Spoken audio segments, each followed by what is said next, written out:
মাথাটাকে নিচু করে জীবনের সব গুনার ফিরিস্তিগুলো একটা একটা করে স্বীকার করে আল্লাহরে বলেন, আল্লাহ আমি পাপী, আল্লাহ আমার চেয়ে বড় পাপী এই দুনিয়াতে কেউ নাই। আমরা বলবো, আল্লাহ তুমি প্রশ্ন করার আগে তোমার একটা কথা বলি, আমারে কিছু জিজ্ঞেস করো না, আমি সব করেছি। এমন কোন পাপ নাই যে পাপ আমারে দিয়ে হয় নাই।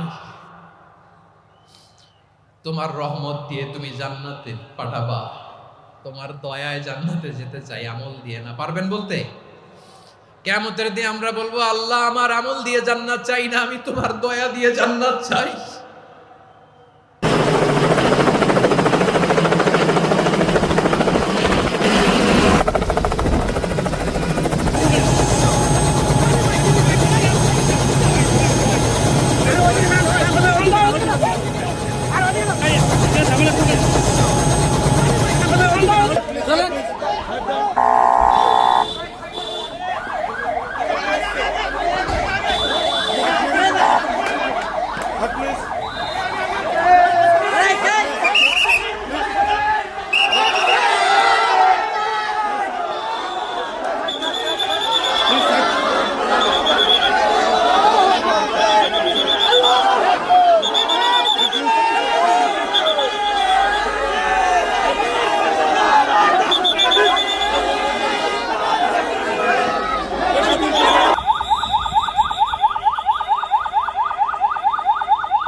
মিজানুর রহমান আজারি সাহেবের আগমন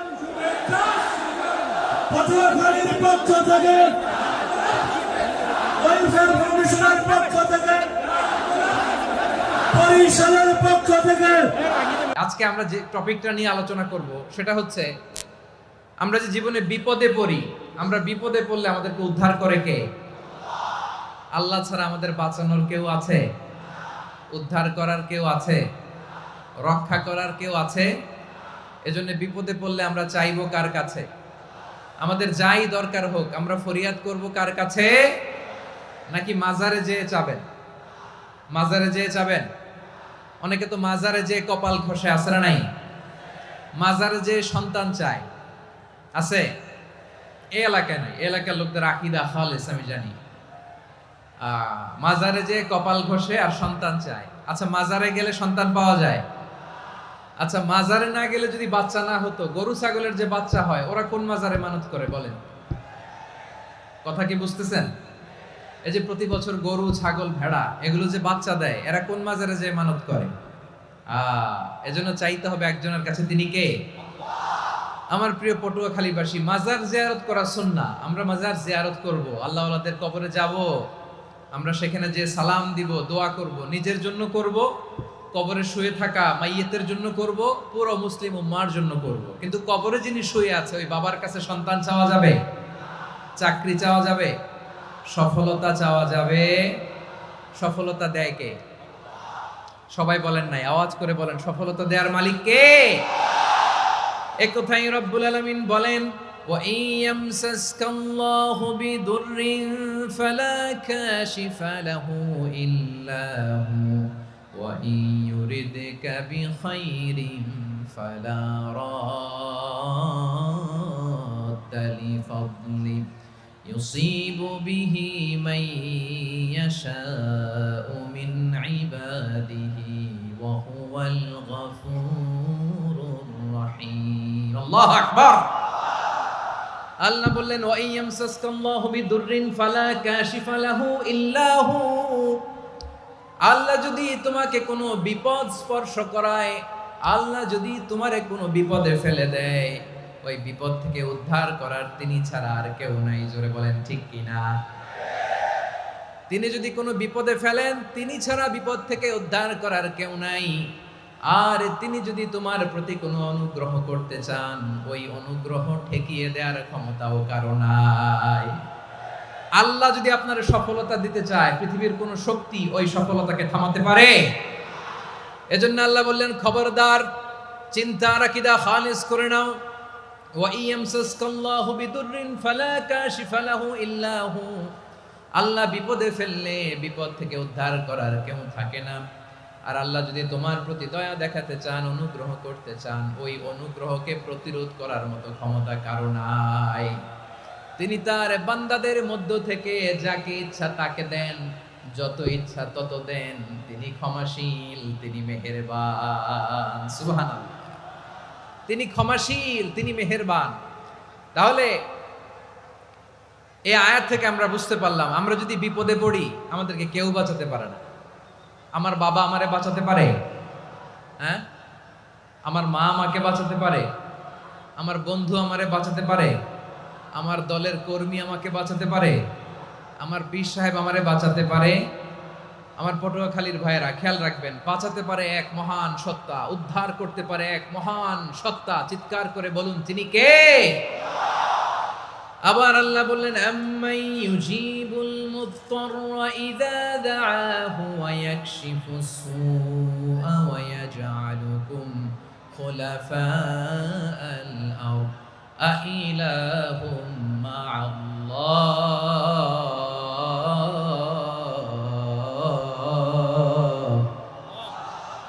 ক্বালিলাম মা তাযাক্কারুন। রব্বুল আলামিন বলেন, বিপদে পড়ে কাতর কণ্ঠে চিন্তাগ্রস্ত হয়ে যখন কেউ ফরিয়াদি হয়ে আল্লাহর ডাকে হাত তোলে, তখন এই ব্যক্তির ডাকে সাড়া দেয় কে? সবাই বলুন। কণ্ঠে বিপন্ন অবস্থায় আপনি যখন কেঁদে কেঁদে হাত তুলে আপনার দুঃখের কথা জানান, আপনি যখন ডাকেন তারে, তখন আপনার ডাকে সাড়া দেয় কে? আল্লাহ বলে, আমি সাড়া দেই। তোমাদের বিপদকে মুক্ত করে দেয় কে? ওই আল্লাহর সাথে কোনো উপাস্য আছে নাকি? কিন্তু খুব অল্প সংখ্যক লোকই তোমরা উপদেশ গ্রহণ করো। কথাটা কার? তাহলে বিপন্ন মানবতা যখন কাঁদে, মানুষ যখন বিপদে পড়ে নিরুপায় হয়ে ফরিয়াদ করে, তার ডাক শোনার কেউ নাই একজন ছাড়া। চিল্লায় বলেন তো, তিনি কে? এজন্য আমরা ফরিয়াদের হাত কার দিকে তুলব? প্রিয় পটুয়াখালী, বলেন, ফরিয়াদের দুটো হাত আমরা কার দিকে তুলবো? এবং খেয়াল রাখতে হবে, মাথার সাথে সেট করে নিতে হবে, আল্লাহ ছাড়া আমাকে উদ্ধার করার কেউ নাই। এই পৃথিবীতে কেউ আপন না। প্রিয় ভাইরা, বিপদে বললে বোঝা যায় কেউ আপন না। আপন শুধু একজন মহান সত্তা। তিনি কে? এটা কি আপনারা খেয়াল রাখতে পারবেন? হ্যাঁ, বিপদে আপদে কেউ আমাদের বাঁচাতে পারে না, তরাতে পারে না, মুক্তি দিতে পারে না, উদ্ধার করতে পারে না, একমাত্র আমার প্রভু ছাড়া, আল্লাহ ছাড়া। চিল্লায় বলেন ঠিক কিনা? এবং প্রিয় পটুয়াখালীর ভাইয়েরা, মাথার সাথে এটা সেট করে নিতে হবে যে আমাদের পুরো জীবনটাই পরীক্ষা। পুরো জীবনটাই কি? The life is a test. পুরো জীবনটাই পরীক্ষা। এই জীবনে বিপদ আসবে, আপদ আসবে, পরীক্ষা আসবে, সবার জীবনে এটা থাকে। এক একজনের পরীক্ষা এক এক রকম। আমার পরীক্ষা একরকম, মাসুদ ভাইয়ের পরীক্ষা একরকম, চৌধুরী সাহেবের পরীক্ষা একরকম, আপনার পরীক্ষা একরকম, ওনার পরীক্ষা আবার আরেক রকম। পুরো পৃথিবীটাই পরীক্ষা ক্ষেত্র। সবাই পরীক্ষা দিচ্ছি, কিন্তু কারো পরীক্ষা প্রশ্নের সাথে কারোটার মিল নাই। সুবহানাল্লাহ পড়বেন না? পুরোটাই পরীক্ষা ক্ষেত্র, সবাই পরীক্ষার্থী, কিন্তু প্রশ্নপত্র একটার সাথে আরেকটা মিলে না। One doesn't match the other. একজনেরটার সাথে আরেকজনেরটা মিলে না। কাউকে আল্লাহ তাআলা ধনী বানিয়ে পরীক্ষা করেন। কি বানিয়ে? কথা কি বুঝতেছেন নাকি কষ্ট হচ্ছে? কষ্ট হচ্ছে আপনাদের? কাউকে আল্লাহ ধনী বানিয়ে পরীক্ষা করেন, আবার কাউকে আল্লাহ তাআলা গরিব বানিয়ে পরীক্ষা করেন, কাউকে আল্লাহ অসুস্থ বানিয়ে পরীক্ষা করেন। কেউ দেখবেন যে দুরারোগ্য ব্যাধিতে আক্রান্ত, ডাক্তার বলেছে আর সময় নাই, দুরারোগ্য ব্যাধি ক্যান্সার, যার নেই কোনো অ্যান্সার, তার জন্য পরীক্ষা হচ্ছে এই রোগ। আরেক লোক দেখবেন তার আবার রোগ বালাই নাই, মাশাআল্লাহ, তাকে আল্লাহ তাআলা আর্থিক দৈন্যতা, দারিদ্রতা দিয়ে পরীক্ষা করছেন। এরকম আছে না নাই? টাকা পয়সা নাই, দিন আনে দিন খায়, যা আছে তাতে চলে না, এটা তার জন্য পরীক্ষা। আবার আরেক শ্রেণীর লোক দেখবেন তাকে আল্লাহ অসুস্থতাও দেয় নাই, দারিদ্রতাও দেয় নাই, তার দাম্পত্য জীবনের সমস্যা আছে না নাই? স্ত্রী কথা শোনে না, অথবা ছেলে মেয়ে কথা শোনে না। তাহলে পরীক্ষা সবার জীবনে আছে, এক একজনের পরীক্ষাটা এক এক রকম। আল্লাহ তাআলা দেখতে চায় যে এই পরীক্ষার সময় আমরা কিরকম রেসপন্স করি, how to deal with the test, কিভাবে এই বিপদ আপদ পরীক্ষাগুলোকে আমরা হ্যান্ডেল করব, ডিল করব, এটা হচ্ছে আজকের আলোচনার বিষয়। বুঝতে পেরেছেন সবাই আমার প্রিয় ভাইয়েরা? তাহলে পরীক্ষাময় আমাদের জীবন, বিপদ আপদ পরীক্ষা, এটা মানুষের পিছু ছাড়ে না। সবার জীবনে পরীক্ষা আছে, নবীদের জীবনেও পরীক্ষা ছিল। সাহাবারা জিজ্ঞেস করেছেন, ইয়া রাসূলুল্লাহ আইয়ুন নাসি আশাদ্দু বালাআন ফিদ দুনিয়া, এই দুনিয়ার বুকে কাদের পরীক্ষা সবচেয়ে বেশি? বিশ্বনবী বলেছেন আল আম্বিয়া, এই পৃথিবীতে সবচেয়ে বেশি পরীক্ষা আল্লাহ তাআলা নিয়ে থাকেন নবীদের। কাদের? নবীদের। সুম্মাল আমসাল ফাল আমসাল, এরপরে নবীদের পরের স্তরে যারা, তাদের পরীক্ষা। এরপরে তাদের পরের স্তরে যারা, তাদের পরীক্ষা। সিদ্দিকিনদের, শুহাদাদের, সালিহিনদের, আল্লাহওয়ালাদের, যার ঈমান যত মজবুত তার জীবনে পরীক্ষাও তত বেশি। চিল্লায় বলেন ঠিক কিনা? তাহলে মুমিনরা, বিশ্বাসীরা, আমরা কি পরীক্ষা বিপদ আপদে ভয় পাই? হ্যাঁ, বিপদ দেখলে ভয় লাগে আপনাদের? ভয় লাগে? হ্যাঁ, না, মুমিনরা বিপদে ভয় পায় না, তারা হতাশ হয় না, সুবহানাল্লাহ, তারা নিরাশ হয় না। বিশ্বাসীরা হাল ছেড়ে দেয় না, তারা ভরসা রাখে একজনের উপর। চিল্লায় বলতে হবে তিনি কে? কারণ মুমিন জানে the grief isn't permanent, the test isn't permanent, the struggle in our life isn't permanent. আমাদের জীবনের দুঃখ, কষ্ট, স্ট্রাগল, এগুলো পার্মানেন্ট নয়। after every difficulties there is an ease, সব কষ্টের পরেই একটা সুখ আছে না নাই? রব্বুল আলামিন বলেন ফা ইন্না মাআল উসরি ইউসরা, ইন্না মাআল উসরি ইউসরা, ভয় পেও না, চিন্তা করো না, কষ্টের সাথেই আমি রেখে দিয়েছি স্বস্তি। সুবহানাল্লাহ বলেন। মুমিন জীবনে বিপদ যত বেশি, কষ্ট যত বেশি, তার সামনে সফলতা তার চেয়েও বেশি। ঠিক কিনা বলেন? কারণ বিশ্বাসীরা জানে রাত্রি যত গভীর হয়, সুবহে সাদিকের সময় তত আগাতে থাকে। গর্ভবতী নারীর পেটের ব্যথা যত বাড়তে থাকে, ঘরে নতুন মেহমান আগমনের সময় ঘনাতে থাকে। মুমিনদের উপর বিপদ, অত্যাচার, আপদ, পরীক্ষা যত বাড়তে থাকে, কালেমার পতাকা উড্ডয়নের সময় কাছে আসতে থাকে। বিশ্বাসীদের এগুলো হিসাব মিলানো অনেক আগে, এগুলো অনেক আগে হিসাব মিলানো। দুঃখের আধার শেষে সুখের আলো মিটি মিটি হাসে। চিল্লায় বলেন ঠিক কিনা? দুঃখ যত বেশি, পরীক্ষা যত বেশি, কষ্ট যত বেশি, সুখের সময় তত কাছাকাছি। চিল্লায় বলতে হবে ঠিক কিনা? এজন্য মুমিন জীবনে পরীক্ষা বেশি, মুমিনদের হতাশা নাই, মুমিনরা নিরাশ হয় না, হতাশ হয় কাফিররা। মুমিনরা কখনো হাল ছেড়ে দেয় না, মুমিনরা ভরসা রাখে একজনের উপর, তিনি কে? তাহলে আমার প্রিয় পটুয়াখালীবাসী, বিপদ থাকবে, পরীক্ষা থাকবে, এই বিপদ থেকে আমাদেরকে উদ্ধার করবেন একজন, তিনি কে? আমরা শুধু আল্লাহর উপরই ভরসা রাখবো। রাজি আছেন তো? চাইবো একজন সত্তার কাছে, আওয়াজ করে বলুন তিনি কে? একজন সত্তার কাছে চাইবে। বিশ্বনবী ওনার চাচাতো ভাই আব্দুল্লাহ ইবনে আব্বাস রাদিয়াল্লাহু তাআলা আনহুকে বললেন, ইয়া আব্দুল্লাহ ইবনুল আব্বাস, হে আব্দুল্লাহ ইবনে আব্বাস, ইযা সাআলতা ফাসআলিল্লাহ, যখন চাইবে আল্লাহর কাছে যাও। ও আব্দুল্লাহ, যখন চাইবা আল্লাহর কাছে চাও। ওয়া ইযা ইসতাআনতা ফাসতাইন বিল্লাহ, যখন সাহায্য চাইবা আল্লাহর কাছে ফরিয়াদ করো। জেনে রেখো ও আব্দুল্লাহ, ওয়া'লাম আন্নাল উম্মাতা লাউ ইজতামাআত আলা আন ইয়ানফাউকা বিশাইইন লাম ইয়ানফাউকা ইল্লা বিশাইইন ক্বাদ কাতাবাহু আল্লাহু লাক। ও আব্দুল্লাহ, জেনে রেখো, মনে রেখো, গোটা বিশ্বের সবাই মিলে যদি তোমার উপকার করতে চায়, ততটুকুই তারা করতে পারবে যতটুকু আল্লাহ তোমার নসিবে সেটা লিখে রেখেছে। ঠিক কিনা বলেন? আর যদি গোটা বিশ্বের সবাই মিলে তোমার বিরুদ্ধে কনস্পাইরেসি করে, ষড়যন্ত্র করে, গোটা বিশ্বের সবাই মিলেও যদি তোমার ক্ষতি করতে চায়, ততটুকুই শুধু পারবে যেটা আল্লাহ তোমার জন্য বরাদ্দ রেখেছে। যতটুকু আল্লাহ তাআলা তোমার জন্য বরাদ্দ রেখেছে অতটুকুই ক্ষতি করতে পারবে, আর এক চুল বেশিও করতে পারবে না, কমও করতে পারবে না। চিল্লায় বলেন ঠিক কিনা? এজন্য আমরা চাইবো কার কাছে? সবাই বলেন নাই, আওয়াজ করে বলেন কার কাছে? সব সময় আমরা আল্লাহর কাছে চাইবো, বিপদে আপদে, সুখে দুঃখে, সচ্ছল অবস্থায় অসচ্ছল অবস্থায়, পরাজয়ের সময় বিজয়ের সময়, সব সময় আমরা ভরসা রাখবো কার উপর? সবাই বলুন। একদল লোক আছে যারা বিপদে পড়লে আল্লাহরে ডাকে, আছে না নাই? পটুয়াখালীতে মাশাআল্লাহ নাই। বিপদ আসলে আল্লাহরে ডাকে, বিপদ নাই আল্লাহও নাই। বিপদে পড়লে নামাজ পড়ে, বিপদও নাই নামাজও নাই। বিপদে পড়লে জিকির করে, বিপদ যখন চলে যায় ওদের জিকিরও বন্ধ হয়ে যায়। এরকম আছে না নাই? কিছু লোক দেখবেন পরীক্ষা আসলে নামাজ পড়ে, আছে আছে। জেনজি আওয়াজ করো, এরকম আছে? এই কমন পড়ে গেছে, কমন পড়ছে। দেখবেন পরীক্ষার সময় নামাজ পড়ে, পরীক্ষাও নাই নামাজও আছে। এরকম কিছু লোক আছে অসুস্থ হলে আল্লাহরে বড্ড ভালোবাসে, আল্লাহরে খুব ডাকে। অসুস্থ হইলে অসুস্থতাও নাই, আল্লাহ স্মরণও নাই।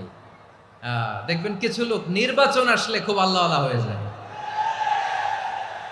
তখন দেখবেন মাথার মধ্যে হেজাব লাগায়, পাঞ্জাবি লাগায়, আল্লাহ আল্লাহ হয়ে যায়। নির্বাচনও নাই, এরপরে আল্লাহর কথাও নাই। আছে না নাই? না, এরকম হওয়া যাবে না। সব সময় আমরা আল্লাহরে ডাকবো, বিপদে আপদে সব সময় ভরসা রাখবো আমরা একজনের উপর। আওয়াজ করে বলেন তিনি কে? এ কথায় আল্লাহ তাআলা আমাদের চোখে আঙ্গুল দিয়ে জানিয়ে দিলেন, ফাইদা রাকিবু ফিল ফুলকি দা'আউল্লাহ মুখলিসিনা লাহুদ্দিন ফালাম্মা নাজ্জাহুম ইলাল বাররি ইযা হুম ইউশরিকুন।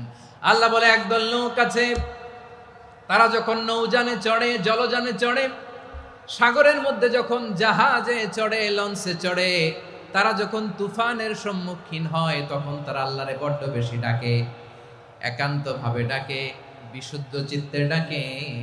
আবার তুফান থেকে তাদেরকে সেফ জোনে নিয়ে, নিরাপদ জোনে নিয়ে যখন বন্দরে আমি আল্লাহ তাদেরকে ভিড়িয়ে দেই, ওই লোকগুলো আবার আমি আল্লাহর সাথে শিরিক করে। এরকম আছে না নাই? জাহাজে উঠছে, সাগরের মাঝখানে তুফান, ওই সময় দেখবেন আল্লাহ কারে কয়। এই কথা তো আপনাদেরকে বোঝানো সহজ, আপনারা তো নদীর দেশের মানুষ। লঞ্চে চড়েন নাই কারা কারা দেখি? লঞ্চে চড়ছেন? হ্যাঁ, লঞ্চে চড়ে নাই এরকম একজনও নাই এখানে। আচ্ছা, লঞ্চে উঠছেন কে কে দেখি? মাশাআল্লাহ মাশাআল্লাহ মাশাআল্লাহ। ঠিক আছে, আপনাদের বোঝানো সহজ। আচ্ছা, লঞ্চে উঠে তুফানের সম্মুখীন হয়েছেন, জলোচ্ছ্বাস, সবাই? মাশাআল্লাহ। তো এই ওয়াজ তো আপনাদের মুখস্থ, ঠিক কিনা বলেন? আমার বলার দরকার নাই, বলেন।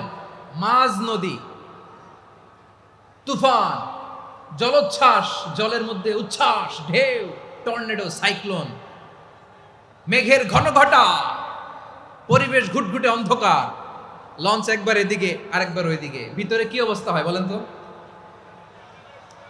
হ্যাঁ, তখন মুসলিমও আল্লাহর ডাকে, হিন্দু আল্লাহর ডাকে, ঠিক কিনা বলেন?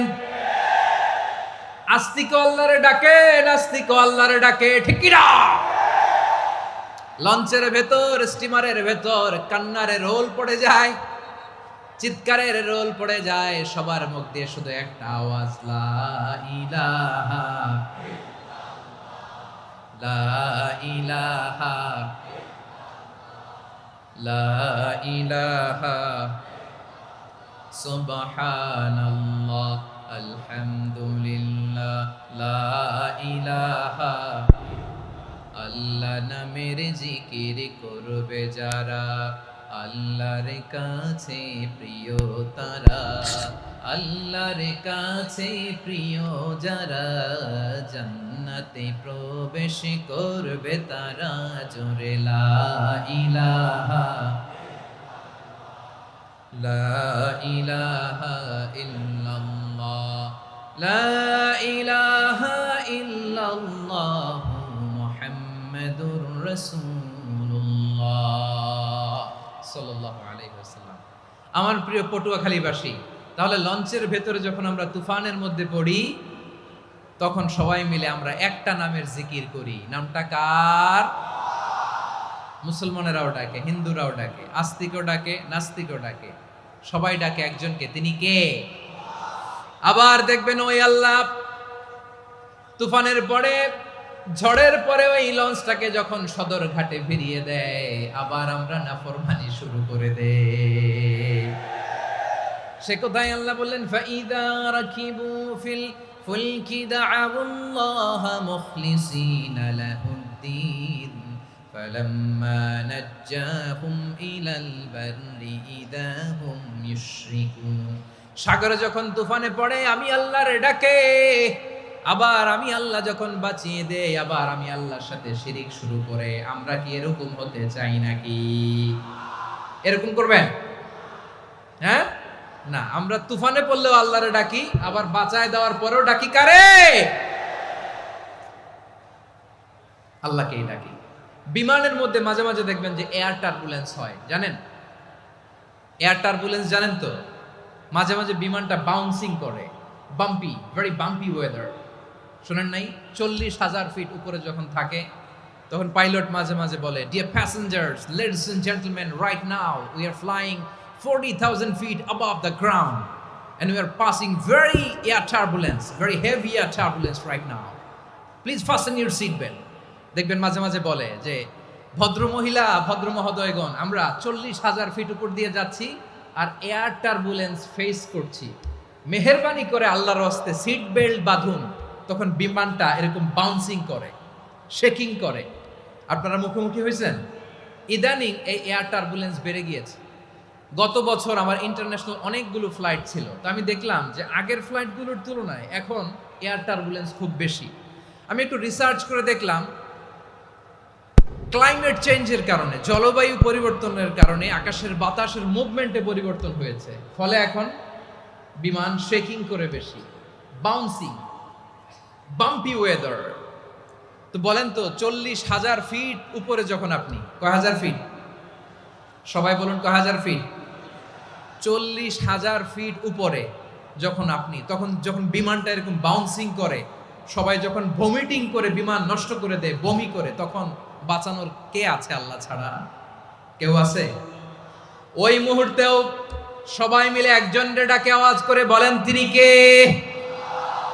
মাঝে মাঝে কিছু সোশ্যাল মিডিয়ায় কিছু ভিডিও পাওয়া যায় যে হেভি যখন এয়ার টার্বুলেন্স হয়, 10 সেকেন্ড 15 সেকেন্ডের কিছু ভিডিও পাওয়া যায়, বিমানটা এরকম বাউন্সিং করছে, বাম্পি ওয়েদার, কাঁপছে, মানুষগুলো বমি করছে, অক্সিজেন মাসগুলো সব ঝুলে পড়েছে, বিমানটা শুধু কাঁপছে। তখন দেখবেন বিমানের ভেতরেও এরকম লঞ্চের মতো চিৎকার আছে না নাই? বিমানের ভেতরেও তখন চিৎকার। গত বছর হিথ্রো এয়ারপোর্ট থেকে সিঙ্গাপুর এয়ারলাইন্সের একটা ফ্লাইট, হিথ্রো টু চাঙ্গি, একটা ফ্লাইটে এমন বেশি এয়ার টার্বুলেন্সের শিকার হয়েছিল ওই এয়ারক্রাফটটা, 33 জন যাত্রী সেখানে আহত হয়েছে, একজন যাত্রী নিহত হয়েছে। কেবিন ক্রুজ, এয়ার হোস্টেস যারা আছে, একজনের নাক ফেটে, চোখ ফেটে, কপাল ফেটে, ব্লিডিং হয়ে শয়লা। প্রিয় ভাইয়েরা, ওই 40,000 ফিট উপরে বিমানটা যখন কাঁপবে, তখন আমাদেরকে আল্লাহ ছাড়া আর কেউ বাঁচানোর আছে? এত আসতে বললে হবে? ওই কঠিন মুহূর্তে আমার বাবা আমারে বাঁচাতে পারে, আমার বন্ধু আমারে বাঁচাতে পারে। এই গ্রাউন্ডে, জমিনের বুকে আমার প্রোটোকল, আমার ক্ষমতা, আমার দাম্ভিকতা কোনো কিছু আমারে বাঁচাতে পারে? একজন ছাড়া। চিল্লায় বলতে হবে তিনি কে? সে আল্লাহ বললেন, গোলাম আমি বিপদের সময় ঠিকই তোমাদের বাঁচিয়ে দেই। ওই বিমানের ভেতরে 40,000 ফিট উপরে যখন তোমরা এয়ার টার্বুলেন্সের শিকার হও, তখন নাস্তিকও আল্লাহরে ডাকে, হিন্দু আল্লাহরে ডাকে। জোরে বলেন ঠিক কিনা? আবার বিমানটা যখন শান্ত হয়ে যায় একটু পরেই বিমানের স্ক্রিনের মধ্যে হিন্দি সিনেমা খোঁজে। বিমানের স্ক্রিনে কিন্তু বিশাল ওখানে আফলাম ফিল্মের একেবারে বোঝাই করা। বিমানটা শান্ত হলে আবার হিন্দি সিনেমা দেখা শুরু করে। একটু আগে ডাকছিল কারে কারে দেখবেন বাংলাদেশে আমাদের ক্রিকেটাররা যখন অন্য কোনো দেশের সাথে খেলে অনেক সময় এমন হয় বল বাকি একটা, রান দরকার 6টা। বল বাকি কয়টা? পটুয়াখালী বোঝে নাই বোধহয়। বল বাকি কয়টা? রান দরকার। আপনি দেখবেন ক্যামেরাম্যান তখন গ্যালারিতে খালি দেখায় দর্শকদের যে কি অস্থিরতা। হিপ হপ স্টাইলের মেয়েটা, যে মেয়েটার ওড়না এতক্ষণ ছিল গলায়, এতক্ষণ কইছিল, ওই মেয়েটা দেখবেন ওড়নাটা টেনে মাথায় দিয়ে এরকম মুনাজাত ধরতেছে, আল্লাহ আল্লাহ একটা সক্কা, আল্লাহ আল্লাহ আমার লাল সবুজের পতাকারে তুমি অপমানিত কইরো না আল্লাহ, ইন্ডিয়ার সাথে আমাদের খেলা আল্লাহ আল্লাহ একটা ছক্কা, একটা পুরো পুরো খেলা জুড়ে এই মেয়ের ওড়না ছিল গলায়, কিন্তু যখন 1 বলে 6 রান দরকার ওড়না চলে আসছে কোথায়? মাথায়। আবার মুনাজাত আছে না নাই? ঠিকই বাংলাদেশের দামাল ছেলে এমন এক শট মারলো, বল চলে গেল স্টেডিয়ামের বাইরে, ছক্কা, জিতে গেলাম আমরা। পুরো স্টেডিয়াম জুড়ে চিৎকার, হই হুল্লোড়, মৌজ মাস্তি। যেই মেয়েটা মাথার মধ্যে ওড়না দিয়ে এতক্ষণ সুবহানাল্লাহ সুবহানাল্লাহ বলে আল্লাহর কাছে দোয়া করেছে, ওই মেয়ে এখন আবার ওড়না ফেলে দিয়ে নাচা শুরু করে দিয়েছে। তাহলে আল্লাহর ভয়, আল্লাহর প্রতি আস্থা, বিশ্বাস, ভালোবাসা, এটা কি ক্ষণিকের জন্য? মানে আমার যখন লাগবে তখন আল্লাহর ইউজ করবো নাকি?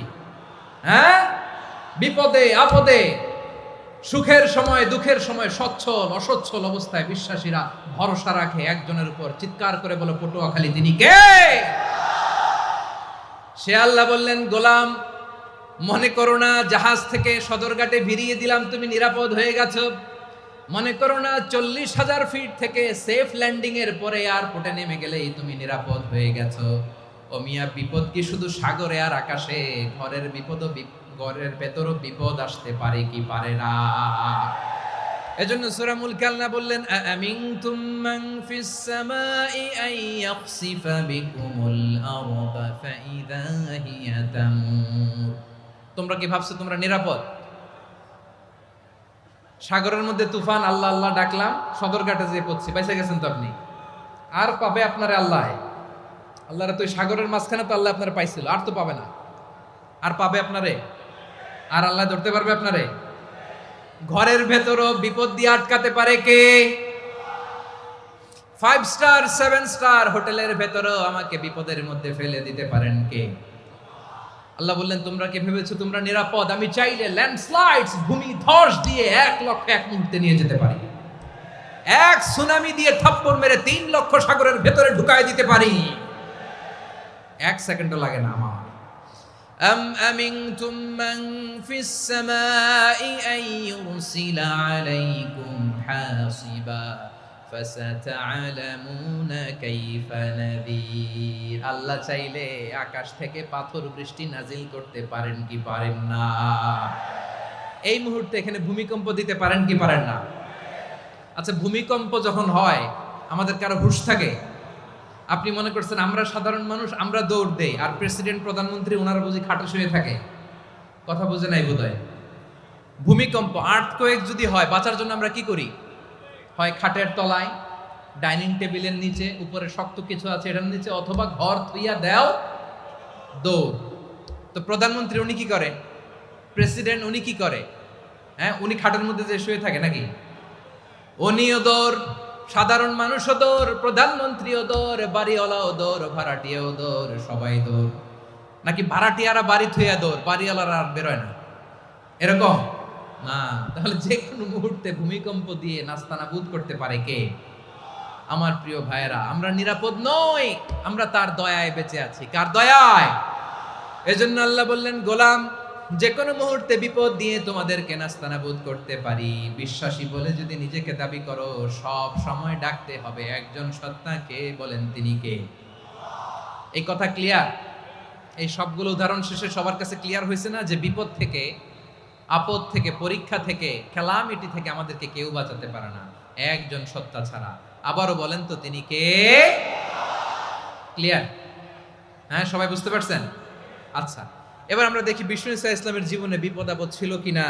উনি বিপদ আসলে কিভাবে ডিল করতেন, বিপদ আসলে কোন দোয়া পড়তে হয়, কিভাবে ফরিয়াদের হাত উত্তোলন করতে হয়, কিভাবে রবের দরবারে নতজানু হয়ে ফরিয়াদ করতে হয়, এটা জানার দরকার আছে না নাই?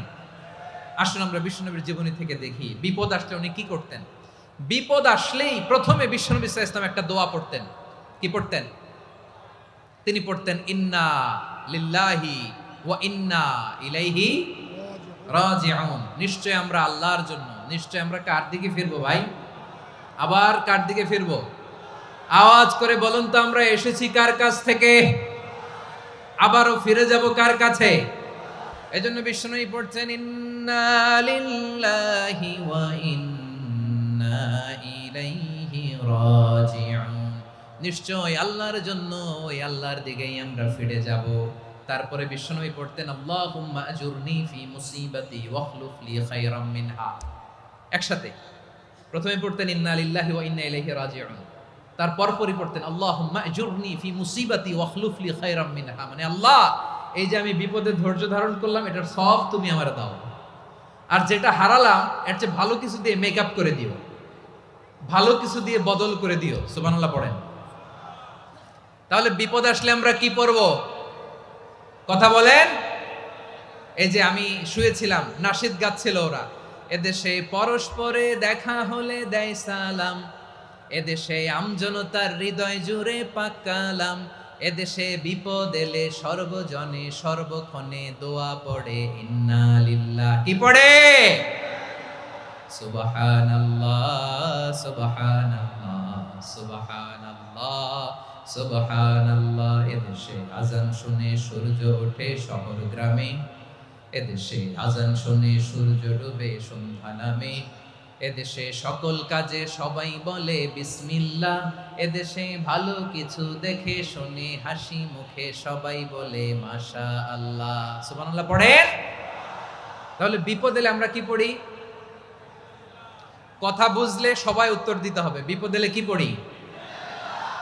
তাহলে বিপদ এলেই আমরা এখন থেকে ইন্না লিল্লাহ পড়বো, নাকি হাই হুতাশ করবেন?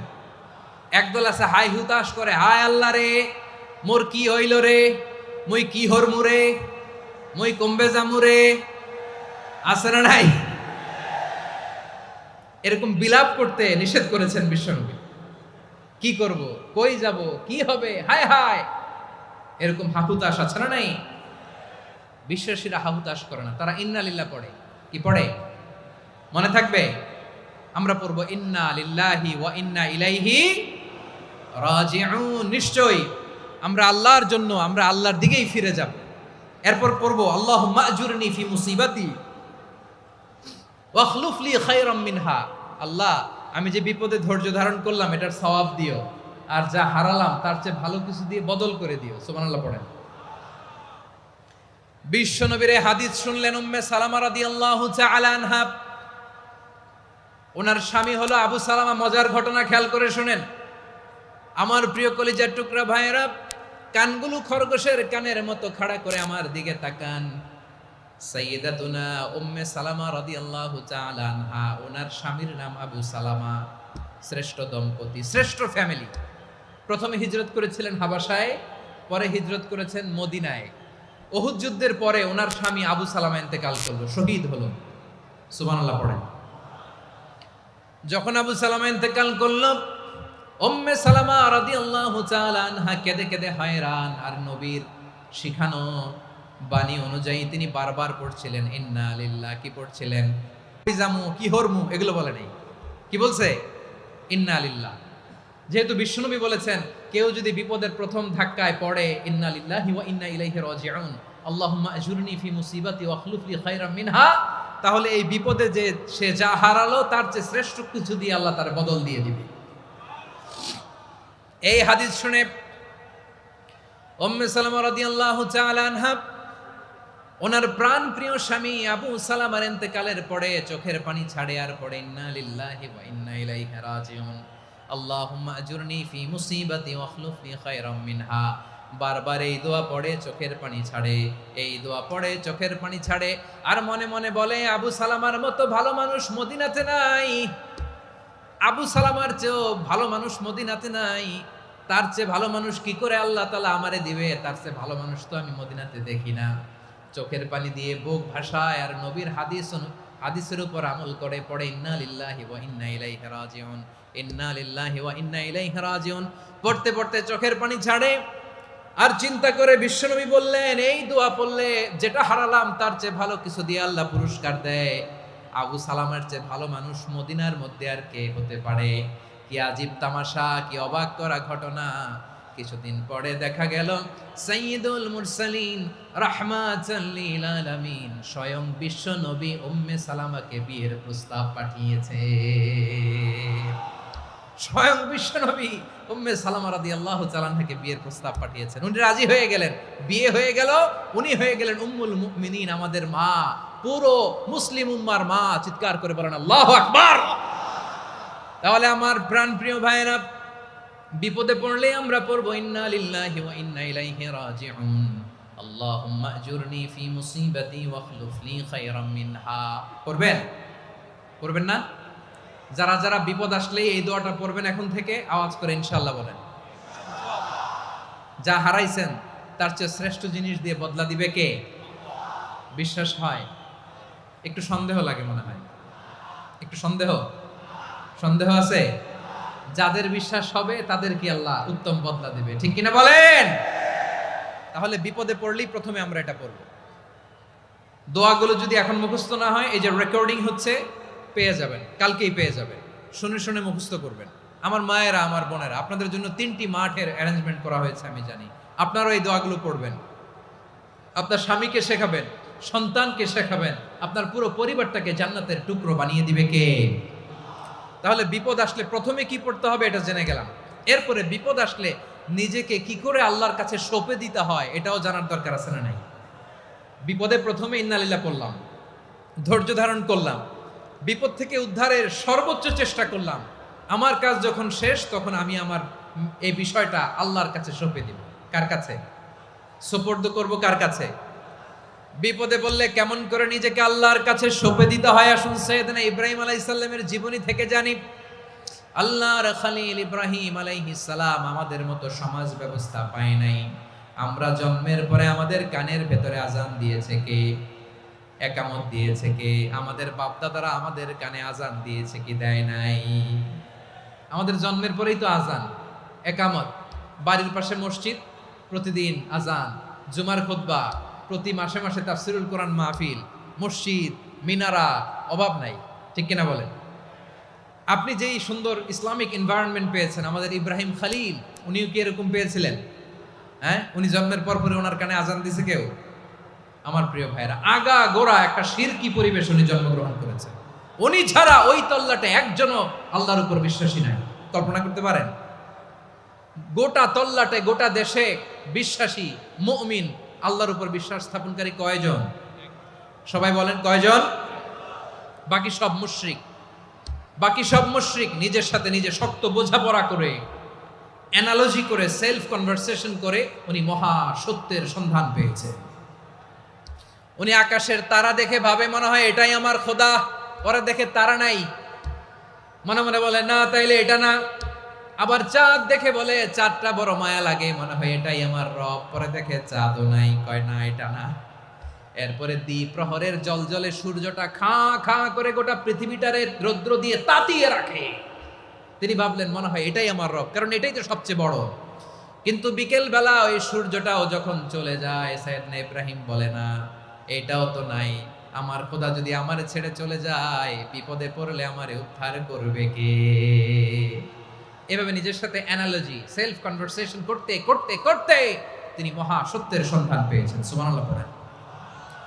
সব শেষে তিনি ডিসিশন নিয়ে ঘোষণা দিলেন, ইন্নী ওয়াজ্জাহাতু ওয়াজহিয়া লিল্লাযী ফাতারাস সামাওয়াতি ওয়াল আরদা হানিফান ওয়া মা আনা মিনাল মুশরিকিন।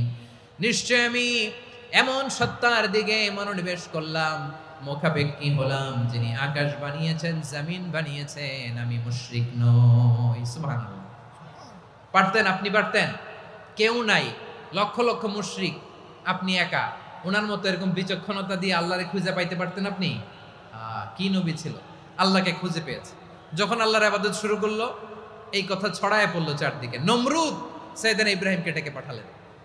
নমরুদ বলে, ইব্রাহিম, তুমি নাকি মূর্তির পূজা না করে কোন নতুন রবের ইবাদত করো, কে তোমার রব? সাইয়েদনা ইব্রাহিম বললেন, রব্বি আল্লাযী ইউহয়ী ওয়া ইউমীত, আমি এমন রবের ইবাদত করি যিনি জীবন দেন, যিনি মৃত্যু দেন। নমরুদ বলে, তাই নাকি? তোমার রব জীবন দেয়, মৃত্যু দেয়, আর এটা তো আমি দেই। আমিও তো জীবন দেই, আমিও তো মৃত্যু দেই। সাইয়েদনা ইব্রাহিম বললেন, কেমন করে তুমি জীবন দাও, মৃত্যু দাও, একটু দেখাও তো। নমরুদ জেলখানা থেকে দুজন কয়েদিকে ডেকে আনলো। কয়েদি এনে অর্ডার করলো, একটাকে এখনই শিরোচ্ছেদ, হেড অফ, ডেথ পেনাল্টি, মৃত্যুদণ্ড দেয়া হলো, ফিনকি দিয়ে রক্ত বেরোলো। নমরুদ বলে, দেখো, দুজনকে ধরে আনলাম, একজন কয়েদিকে দিলাম ডেথ পেনাল্টি, মৃত্যুদণ্ড, ওরে মৃত্যু দিলাম। আরেকজন যে দাঁড়িয়ে আছে, চাইলে ওরেও আমি মৃত্যুদণ্ড দিতে পারি, কিন্তু না, ওরে আমি দিব না, ওরে আমি বাঁচাইয়া দিলাম, ছেড়ে দিলাম, মানে জীবন দিলাম। দেখো ইব্রাহিম, তোমার চোখের সামনে একজনরে মৃত্যু দিলাম, আরেকজনরে জীবন দিলাম। আপাত দৃষ্টিতে তাই তো, একজনরে তো জীবন দিল, আরেকজনরে মৃত্যু দিল। সাইয়েদনা ইব্রাহিম এবার বিপাকে পড়ে গেলেন। কিন্তু এক একজন নবীকে আল্লাহ এমন উইজডম, বিচক্ষণতা দিয়ে এই জমিনে পাঠিয়েছেন। মুহূর্তের মধ্যে আল্লাহর খলিল ইব্রাহিম বললেন, ফাইন্নাল্লাহা ইয়াতি বিশ-শামসি মিনাল মাশরিকি ফাতি বিহা মিনাল মাগরিব ফাবুহিতাল্লাযী কাফার। আল্লাহর খলিল ইব্রাহিম বললেন, নমরুদ, বুঝলাম তুমি জীবন দাও, মৃত্যু দাও, দেখলাম, কিন্তু আমার রব, আমার আল্লাহ প্রতিদিন সকালবেলা উষা লগ্নে ওই পূর্ব দিগন্ত থেকে সূর্যটাকে উদিত করেন, সাঁঝের বেলা, বিকেল বেলা, কুথুরি লগ্নে, সন্ধ্যাবেলা ওই দ্বিপ্রহরের জল জলে সূর্যটাকে পশ্চিম দিগন্তে ডুবিয়ে দেন। মানে সকালবেলা পূর্ব দিক থেকে উদিত করা সূর্যটাকে পশ্চিম দিকে বিকেলে তিনি ডুবিয়ে দেন। তুমি যদি পারো ওই সূর্যটাকে পশ্চিম দিক থেকে উদিত করে পূর্ব দিকে ডুবিয়ে দাও। সুবহানাল্লাহ পড়বেন না? দেখেন, ইনস্ট্যান্ট ইন্টেলেক্ট, মুহূর্তে বিচক্ষণতা, উইজডম কাকে বলে? নমরুদ পারবে? নমরুদের বাপ পারবে? ওর দাদা, ওর 14 গোষ্ঠী, গোটা বিশ্বের সব ক্ষমতাধর রাষ্ট্রনায়করা একসাথে হলে পারবে? ফাবুহিতাল্লাযী কাফার পারে নাই, ব্যর্থ হয়েছে। এবার তেলে বেগুনে জ্বলে উঠেছে, রেগে মেগে আগুন বলে, ফালকুহু ফিল জাহিম। ওর সাথে তর্ক নাই, না পেরে এবার এটারে আগুনে ফেলা। বিশাল বিশাল গাছ কেটে লাকড়ি এনে আগুনের কুণ্ডলি বানানো হলো, দাও দাও দাও দাও করে আগুন জ্বলে। আল্লাহর খলিল ইব্রাহিমকে আগুনে নিক্ষেপ করা হবে। আল্লাহর খলিল সাইয়েদনা ইব্রাহিমের হাতের মধ্যে রশি দিয়ে টাইট করে বাঁধা হলো, পায়ের মধ্যেও টাইট করে রশি দিয়ে বাঁধা হলো। আল্লাহর খলিল ইব্রাহিমকে আগুনের কুণ্ডলির মধ্যে ফেলা হবে। ওমিয়া, আপনি যে বিপদের কারণে ভয় পান, হতাশ হন, এটা কোনো বিপদ ওনার বিপদের সামনে? পটুয়াখালী আওয়াজ করে বলুন, সাইয়েদনা খলিল ইব্রাহিমের বিপদের সামনে আমাদের বিপদগুলো কোনো বিপদ? এটা কোনো বিপদই না, এটা কোনো বিপদই না। হাত পা বেঁধে টাইট করে নিক্ষেপ করা হবে, সিম্পলি ফেলা যাবে না, কারণ দাও দাও করে দ্য ব্লেজিং ফায়ার, এমন আগুনের কুণ্ডলি, কাছে যাওয়া যায় না, আগুনের উত্তাপে নিক্ষেপ করা হবে। হাতে রশি বেঁধে, পায়ে রশি বেঁধে আল্লাহর খলিল ইব্রাহিম আলাইহিস সালামকে আগুনের মধ্যে নিক্ষেপ করা হবে। আহা, এটার বলে অগ্নি পরীক্ষা। উনি অগ্নি পরীক্ষার সম্মুখীন হয়েছিলেন। এজন্য কঠিন পরীক্ষাকে আমরা অগ্নি পরীক্ষার সাথে তুলনা করি, ঠিক কিনা?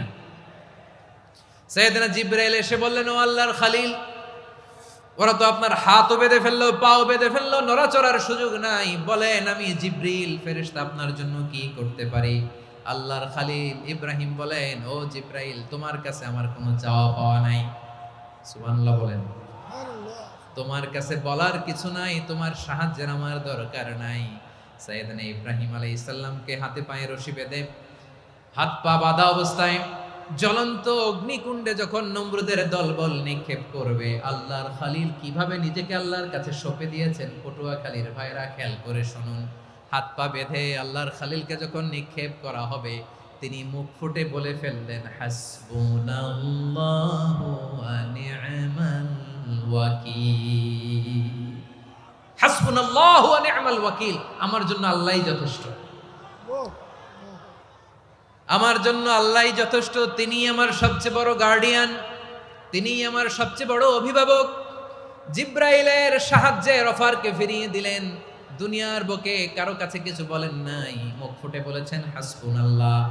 ও আমার পটুয়াখালীর প্রাণের ভাইয়েরা, খেয়াল রাখবেন, কোনো বান্দা তার হাতে থাকা সব চেষ্টাটুকুন করার পরে মুখ ফসকে মুখ দিয়ে যখন বলে ফেলে হাসবুনাল্লাহ, বান্দা যখন হাসবুনাল্লাহ বলে ফেলে, ওই ব্যাপারটা ডিল করার দায়িত্ব স্বয়ং আল্লাহ আরশের উপর থেকে নিয়ে নেয়।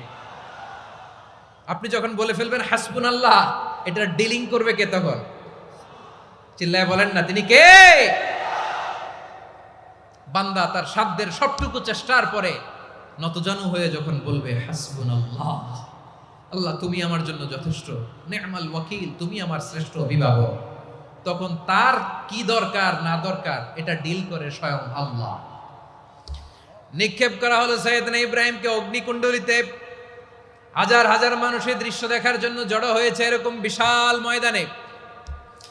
কিন্তু কি অবাক করা ঘটনা, সবাই ভয় পাচ্ছিল, না জানে কি হয়ে যায়। আল্লাহর খালিলকে যখন আগুনের কুণ্ডলিতে নিক্ষেপ করা হয়, আল্লাহর খালিল ইব্রাহিম আগুনের কুণ্ডলীর মধ্যে বসে বসে মানুষগুলোর দিকে তাকিয়ে হাসতে শুরু করে দেয়। কারণ আকাশ থেকে রব্বুল আলামিন স্পেশাল ভার্ডিক্ট নাজিল করেছেন, স্পেশাল হুকুম জারি করেছেন, কুলনা ইয়া নারু কুনি বারদান ওয়া সালামান আলা ইব্রাহিম। ও আগুন, খবরদার, সৃষ্টির শুরু থেকে তোকে একটা ধর্ম আমি বাতলে দিয়েছিলাম। তোর ধর্ম, আগুনের ধর্ম হলো যা পাবে জ্বালিয়ে সারখার করবে। আল্লাহ বলল, ও আগুন, তোর ধর্ম দিয়েছিলাম, তুই সব জ্বালিয়ে পুড়িয়ে সারখার করে দিবি, কিন্তু ক্ষণিকের জন্য আমি তোর জ্বালিয়ে দেওয়ার ক্ষমতাটাকে কেড়ে নিলাম, জ্বালিয়ে ভস্ম করে দেওয়ার ক্ষমতা আমি কেড়ে নিলাম। কুনি বারদান, ঠান্ডা হয়ে যা। কিন্তু এত বেশি ঠান্ডা হবি না আবার আমার ইব্রাহিমের জন্য সর্দি লেগে না যায়। সুবহানাল্লাহ, এত আস্তে বললে হবে? কুনি বারদান, বার্দ মানে বরফ, ঠান্ডা। ঠান্ডা হ, কিন্তু এত ঠান্ডা হবি না যাতে আমার ইব্রাহিমের কষ্ট হয়। আগুন বলে, আল্লাহ একবার বললাম ঠান্ডা হ, আবার বলো এত ঠান্ডা হবি না যাতে খালিলের সর্দি না লাগে। কেমন ঠান্ডা হব, কেমন এনভায়রনমেন্ট তৈরি করে দেব বলো? আল্লাহ বললেন, সালামান আলা ইব্রাহিম, আমার খালিল, আমার কলিজা, আমার ইব্রাহিমের জন্য তুই জান্নাতের গুল বাগিচা হয়ে যা। ও ভাই, নবী মুসার মতো ঈমান হলে রাস্তা হবে সাগর জলে, নবী ইউসুফের মতো ঈমান হলে একে একে দরজা খোলে। নবী ইব্রাহিমের মতো ঈমান যদি আজও থাকে বিদ্যমান, অগ্নিকুণ্ডে দেখতে পাবে খুবসুরত এক ফুল ভাগা। কুলনা ইয়া নারু কুনি বারদান ওয়া সালামান আলা ইব্রাহিম। বান্দা যখন মুখ দিয়ে বলে হাসবুনাল্লাহ, আমার আল্লাহ আমার জন্য যথেষ্ট, এই বলে যখন নিজেকে সঁপে দেয়, তার কি লাগবে ওই দায়িত্ব স্বয়ং নিয়ে নেয় কে? সবাই বলেন, স্বয়ং নিয়ে নেয় কে? তাহলে আমার প্রিয় ভাইরা, বিপদের শুরুতেই আমরা বলবো ইন্না লিল্লাহ। শুরুতে কি বলবো? এরপরে যেই বাক্যটা পড়ে নিজের পরিস্থিতিকে আল্লাহর দরবারে সঁপে দিব, সেটা হচ্ছে হাসবুনাল্লাহ। সেটা কি? বিষ্ণু বলেন, লা ইয়াজালু লিসানুকা রাতাবান মিন যিকরিল্লাহ, সব সময় আল্লাহর স্মরণ দিয়ে, জিকির দিয়ে জিহ্বাটারে সিক্ত রাখো। আর শয়তানু জাসিমুন আলা কলবি ইবনে আদম, শয়তান বনি আদমের কলবে খামচি মেরে বসে থাকে। ফাইদা যাকারাল্লাহ খানাসা, মানুষ যখন আল্লাহর স্মরণ করে জিকির করে, শয়তান দৌড়ে পালায়। ওয়া ইদা গাফালা ওয়াসওয়াসা, যখনই বনি আদম গাফেল হয়, তখনই শয়তান তার হৃদয়ে ওয়াসওয়াসা দেয়। এজন্য বিপদে পড়লে ইন্না লিল্লাহ, নিজের সবটুকুন করার পরে নিজের রোল প্লে করার পরে নিজেকে আমরা কি বলে সঁপে দিব? সবাই বলেন, সবাই বলতে হবে, আরো জোরে বলে। মনে থাকবে?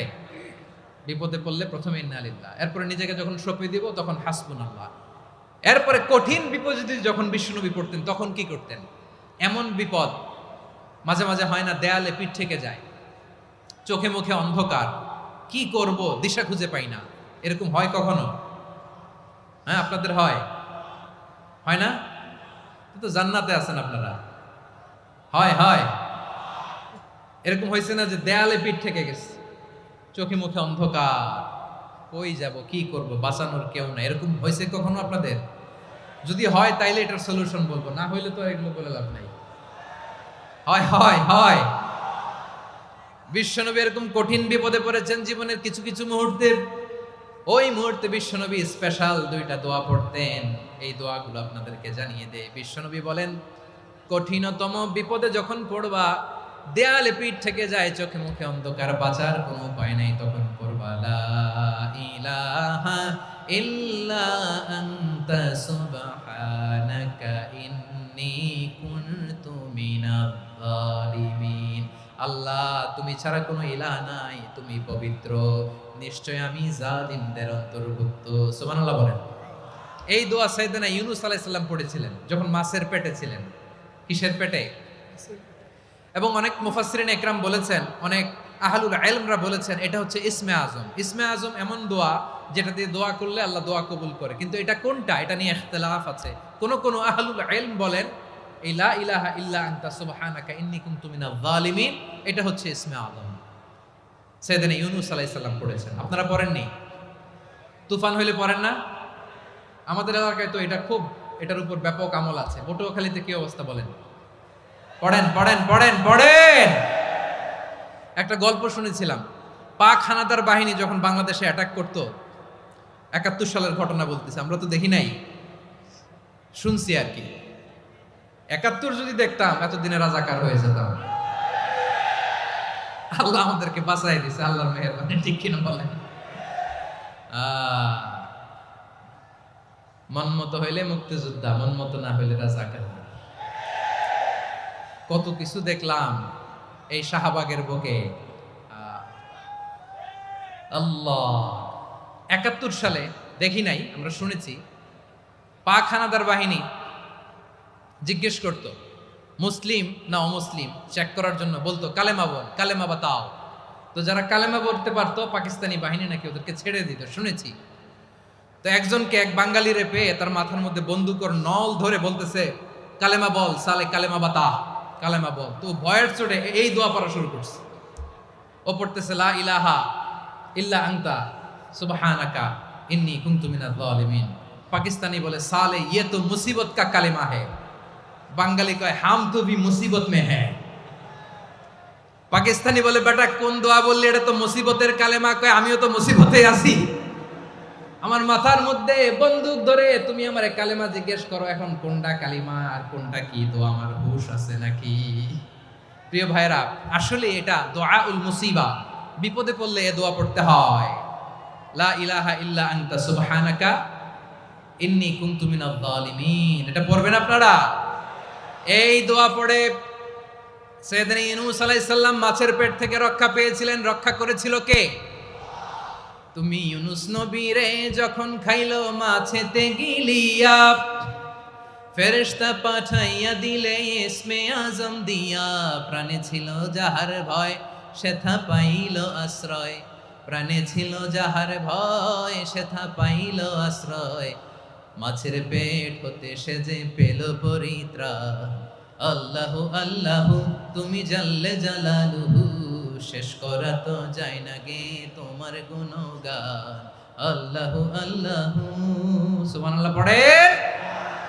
লা ইলাহা ইল্লা আনতা সুবহানাকা ইন্নী কুনতু মিনাজ জালিমিন। বিশ্বনবী বললেন, দেয়ালে পিঠ থেকে গেলে, চোখে মুখে অন্ধকার, বাঁচার কোনো উপায় নাই, তখন এই দোয়াটা পড়তে হবে। এই দোয়া পড়ে আল্লাহর কাছে ফরিয়াদ করলে বিপদ মুক্ত করবেন কে? কেন এই দোয়াটা আল্লাহর কাছে বড্ড প্রিয় জানেন আমার ভাইয়েরা? কারণ এই দোয়ার মধ্যে 3টা জিনিস আছে। আমি যেরকম আঙ্গুল উঁচু করেছি, এরকম করেন তো, তিনটা, কয়টা? তিনটা। এক নম্বরে হচ্ছে তাওহীদ, দুই নম্বরে তাসবিহ, তিন নম্বরে তাকরীর। আই রিপিট, আবারও বলছি, এক নম্বরে তাওহীদ, দুই নম্বরে তাসবিহ, তিন নম্বরে তাকরীর। এ দোয়াটা আল্লাহর কাছে এত পছন্দনীয় কারণ এ দোয়ার প্রথম অংশে আছে তাওহীদ, আল্লাহর একত্ববাদের ঘোষণা। লা ইলাহা ইল্লা আনতা, ও আল্লাহ আপনি ছাড়া কোনো ইলাহ নাই, উপাস্য নাই। এ কথা বললে আর আল্লাহ বড্ড খুশি হয়ে যায়, সুবহানাল্লাহ পড়েন। এ দোয়ার দ্বিতীয় অংশে আছে তাসবিহ, মানে আল্লাহর প্রশংসা, প্রশংসা সূচক বাণী। সুবহানাক সুবহানাক সুবহানাক, ও আল্লাহ আমি আপনার পবিত্রতা ঘোষণা করছি, সুবহানাক। এ কথা শুনলেও আল্লাহ খুশি হয়ে যায়, সুবহানাল্লাহ পড়েন। এই দোয়ার তৃতীয় অংশে আছে তাকরীর, তাকরীর মানে পাপের স্বীকৃতি। তাকরীর মানে কি? তাকরীর মানে পাপের স্বীকৃতি। এই দোয়ার তৃতীয় অংশে আছে ইন্নী কুনতু মিনাল যালিমিন, ও আল্লাহ আমি জালিমদের অন্তর্ভুক্ত। আল্লাহ আল্লাহ আমি জালেম, আল্লাহ আমি ভুল করেছি, অন্যায় করেছি, আল্লাহ আমি জালেমদের অন্তর্ভুক্ত। এই পাপের স্বীকৃতি, অ্যাকনোলেজমেন্ট আল্লাহ বড্ড পছন্দ করে। যখন আল্লাহর কাছে আপনি ছোট হবেন, ছোট হতে হতে যত ছোট হবেন ওই দৃশ্যটা দেখতে আল্লাহ বড্ড পছন্দ করে, সুবহানাল্লাহ বলেন। তিন নম্বর অংশ ইন্নী কুনতু মিনাজ জালিমিন, আল্লাহ আমি জালেমদের অন্তর্ভুক্ত। সাইয়েদনা আদম আলাইহিস সালাম ভুল করে যখন নিষিদ্ধ গাছের ফুল খেয়ে ফেললেন, ফল খেয়ে ফেললেন, আল্লাহ বললেন আদম ক্ষমা পেতে চাইলে তুমি আর হাওয়া মিলে স্বীকৃতি দাও, পাপের স্বীকৃতি। আর পড়ো রব্বানা যালামনা আনফুসানা ওয়া ইল্লাম তাগফির লানা ওয়া তারহামনা লানাকুনান্না মিনাল খাসিরিন। ও আল্লাহ আমি আদম আর হাওয়া যালামনা আনফুসানা, আমরা আমাদের নফসের উপর বড্ড জুলুম করেছি। আল্লাহ ওয়া ইল্লাম তাগফির লানা ওয়া তারহামনা, আপনি যদি ক্ষমা না করেন, আপনি যদি দয়া পরবশ না হন, আপনি যদি রহম না করেন, আমরা তো ক্ষতিগ্রস্তদের মধ্যে শামিল হয়ে যাব। এই দোয়া করার সাথে সাথে সাইয়েদনা আদম আর হাওয়া আলাইহিস সালামকে ক্ষমা করে দিলেন কে? তাহলে এই দোয়ার তিন নম্বর অংশ তাকরীর, এটা আল্লাহ বড্ড পছন্দ করে। আমার কলিজার টুকরা ভাইয়েরা, গুনাহ করে শিকার যেতে হবে, এটা আল্লাহ ভালোবাসেন। সাইয়েদনা আবু বকর রাদিয়াল্লাহু তাআলা আনহু বিষ্ণু ইসা ইসলামকে বললেন, ইয়া রাসূলুল্লাহ আল্লিমনি দুআআন আদউ বিহি ফি সলাতি, নবী হে আপনি আমার এমন একটা স্পেশাল দোয়া শিখায়া দেন যে দোয়াটা আমি নামাজে পড়ব। নবী বললেন তাহলে তুমি পড়ো আল্লাহুম্মা ইন্নী যালামতু নাফসি যুলমান কাসীরান ওয়া লা ইয়াগফিরুয যুনুবা ইল্লা আনতা ফাগফিরলি মাগফিরাতাম মিন ইনদিকা ওয়ারহামনি ইন্নাকা আনতাল গফুরুর রহিম। সুবহানাল্লাহ। সালাম ফিরানোর আগে পড়েন, কথা কয় না, পড়েন পড়েন। ও আবু বকর, নামাজে যদি দোয়া করতে মনে চায় এই দোয়াটা পড়বা, আল্লাহুম্মা ইন্নী যালামতু নাফসি, আল্লাহ জুলুম করেছি আমার নফসের উপর, যুলমান কাসীরা অনেক জুলুম, ওয়া লা ইয়াগফিরুয যুনুবা ইল্লা আনতা, আপনি ছাড়া এই জুনুব, এই পাপ ক্ষমা করার দ্বিতীয় কোনো রব নাই। আছে? আল্লাহ ছাড়া আমাদের গুনাহ আর কে কে ক্ষমা করতে পারে বলেন তো? কে পারে? কে? এজন্য আল্লাহরে বলবেন, আল্লাহ আমি ছাড়া তোমার গোলামের অভাব নাই, ও আমার রব আমি ছাড়া এই জমিনের বুকে তোমার গোলামের অভাব নাই, কিন্তু তুমি ছাড়া তো আমার দ্বিতীয় কোনো রব নাই। পারবেন বলতে? পারবেন? চোখের পানি ছেড়ে আল্লাহরে বলবেন, আল্লাহ তুমি আমার রব, তুমি আমার সব। কি বলবেন? আল্লাহ আমারে রব। সবাই বলুন, আল্লাহ আমারে রব, দমে দমে তনু মনে তারি অনুভব, আল্লাহ আমারে রব। আল্লাহরে বলেন, আল্লাহ তুমি আমার রব, তুমি আমার সব। আল্লাহ আমি ছাড়া এই জমিনে তোমার গোলামের অভাব নাই, তুমি ছাড়া আমার দ্বিতীয় কোনো রব নাই। এ কথা বলে চোখের পানি ছেড়ে আল্লাহরে স্বীকৃতি দেন, আল্লাহ আমি পাপী, আল্লাহ জামিনে আমার চেয়ে বড় পাপী আর কেউ নাই। অজু করে সিজদায় লুটিয়ে পড়ে চোখের পানি ছেড়ে আল্লাহরে পাপের স্বীকৃতি দেন, আল্লাহ এমন কোন জুলুম নাই, গুনাহ নাই আমি করি নাই, সগীরা কবিরা, জেনে না জেনে, ইচ্ছায় অনিচ্ছায়, শিরকি বেদাতি সব গুনাহ করেছি। আল্লাহ আকাশের নিচে জমিনের উপরে আমার চেয়ে বড় গুনাহগার আর কেউ নাই। চোখের পানি ছেড়ে আল্লাহরে বলেন, আল্লাহ আমি ছাড়া তোমার গোলামের অভাব নাই, তুমি ছাড়া আমার দ্বিতীয় কোনো রব নাই, তুমি ছাড়া তো কেউ আমার গুনাহ ক্ষমা করার নাই, তুমি আমার রব, তুমি আমার সব। বলতে পারবেন? এই তাকরীর আমার পটুয়াখালীর ভাইয়া, এই স্বীকৃতিটা দেখতে আল্লাহ বড্ড ভালোবাসে, কারণ আমরা সবাই গুনাহগার, আমরা সবাই কি? বিশ্বনবী বলেন কুল্লুকুম খাত্তাউন, বানি আদম তোমরা সবাই পাপী। সবাই কি? সবাই পাপী। আমরা সবাই পাপী, আপন পাপের বাটখারা দিয়ে অন্যের পাপ মাপি। আমরা যে পাপী এটা ভাবতে মনে চায় না কারো, খালি অন্যের পাপ দেখি আমরা, এটা ভুল। ওর এই পাপ, ও পাপী, ও জালেম, ও জাহান্নামী, এরকম একটা টেন্ডেন্সি। আমার যে কি হালাত এটার খেয়াল নাই। খেয়াল করতে হবে যে আমি সবচেয়ে বড় পাপী, ঠিক কিনা বলেন? পাপ করি নাই এমন কেউ আছি? হ্যাঁ আছি। কেউ না জানলেও জানে কে আমার পাপের ঘটনা? পৃথিবী না জানুক আমি তো জানি, আমি কি পাপ করেছি হায়। ও আমার কলিজার টুকরা ভাইরা, মাথাটাকে নিচু করে জীবনের সব গুনার ফিরিস্তিগুলো একটা একটা করে স্বীকার করে আল্লাহরে বলেন, আল্লাহ আমি পাপী। আল্লাহ আমার চেয়ে বড় পাপী এই দুনিয়াতে কেউ নাই। আকাশের নিচে জমিনের উপরে আমার চেয়ে বড় পাপী কেউ নাই।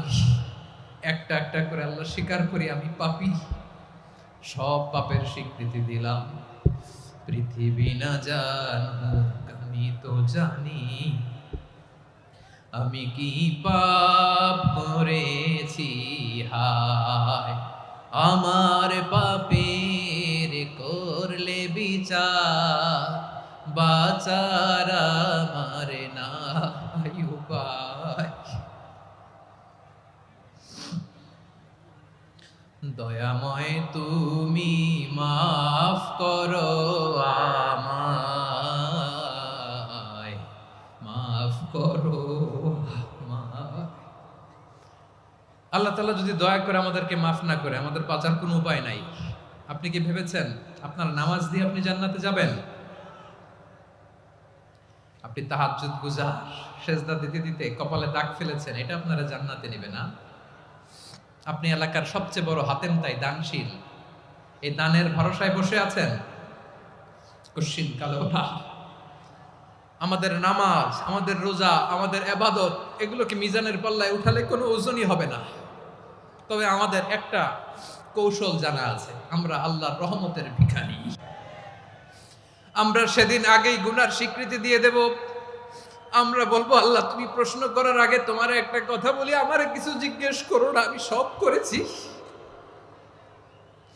এমন কোন পাপ নাই যে পাপ আমারে দিয়ে হয় নাই।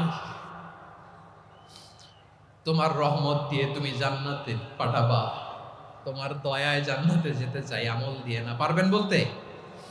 কিয়ামতের দিন আমরা বলবো, আল্লাহ আমার আমল দিয়ে জান্নাত চাই না, আমি তোমার দয়া দিয়ে জান্নাত চাই। তোমার দয়া ছাড়া আমার কোনো উপায় নাই। কারণ আল্লাহ যদি বিচার করে বাঁচার কারো উপায় নাই। আল্লাহ যদি বলে ফেলেন তুই এটা করলি কেন, ওখানে গেলি কেন, কোরআনে 1000 বার নিষেধ করলাম তারপরেও এই পাপে জড়ালি কেন, এরকম প্রশ্ন ছুড়ে দিলে আমার উত্তর আছে? বাঁচার কোনো উপায় আছে? রোজ হাসরে হে আল্লাহ আমার করোনা বিচার, আল্লাহ করোনা বিচার। বিচার চাহি না তব দয়া চাই, এ গুনাহগার আল্লাহ করোনা বিচার। আপনার আমল দিয়ে জান্নাতে যাবেন? কি দিয়ে যাবেন? আল্লাহর দয়া দিয়ে। আল্লাহর রহম আর দয়া ছাড়া কেউ জান্নাতের চেহারাও দেখতে পাবে না। আমার প্রিয় ভাইয়েরা, এই দোয়া আল্লাহর কাছে পছন্দনীয় হওয়ার কারণ 3টা। দোয়ার প্রথম অংশে আছে তাওহীদ, আল্লাহর একত্ববাদের ঘোষণা। এই দোয়ার দ্বিতীয় অংশ আছে তাসবিহ, আল্লাহর প্রশংসা সূচক বাণী। এই দোয়ার 3 নাম্বার অংশ পাপের স্বীকৃতি।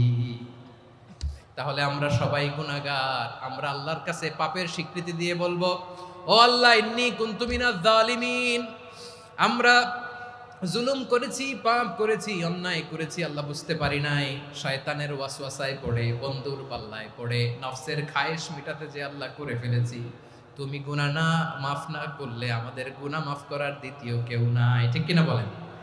এভাবে অনুতপ্ত হয়ে যদি আল্লাহর কাছে দোয়া করেন, দেয়ালে পিঠ থেকে গেছে, কোনো রাস্তা নাই বের হওয়ার, ওই মুহূর্তেও আপনাকে বিপদ থেকে উদ্ধার করবে কে?